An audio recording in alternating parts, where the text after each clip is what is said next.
السلام علیکم۔ خبر شامل کرتے ہیں چنیوٹ سے۔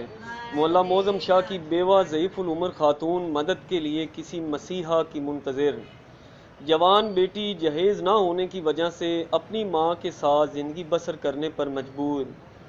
خاتون کا کہنا ہے 7 سال سے خاوند فوت ہونے کے بعد گھریلو حالات خراب ہو چکے ہیں، جبکہ میرا ایک بیٹا محنت مزدوری کرتا ہے لیکن وہ گھر کے حالات پر بے قابو ہے، اور دوسرا بیٹا بیمار رہتا ہے، جبکہ بیٹی باپ کے مرنے کے بعد جہیز نہ ہونے کی وجہ سے اپنے والدین کے گھر ہی زندگی بسر کرنے پر مجبور ہے۔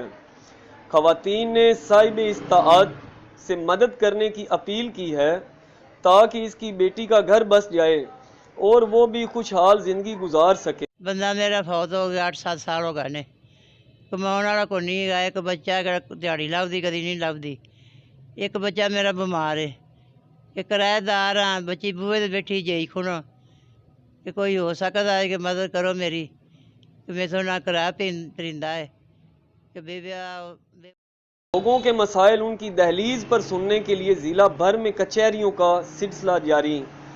ڈسٹرکٹ پولیس افیسر چنیوٹ بلال ظفر شیخ نے لوگوں کے مسائل سننے کے لیے تھانہ کانڈیوال میں کھلی کچہری کا انعقاد کیا۔ کھلی کچہری میں پولیس افسران، صحافیوں سمیت لوگوں کی بڑی تعداد نے شرکت کی۔ کھلی کچہری کے دوران پیش ہونے والی درخواستوں پر لوگوں کے مسائل سن کر متعلقہ افسران کو انصاف کی فراہمی یقینی بناتے ہوئے داد رسی کرنے کی ہدایت کی۔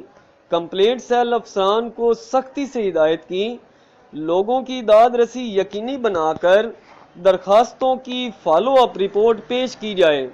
رپورٹ بیورو چیف فیصل آفتاب، BK 48 نیوز TV چنیوٹ۔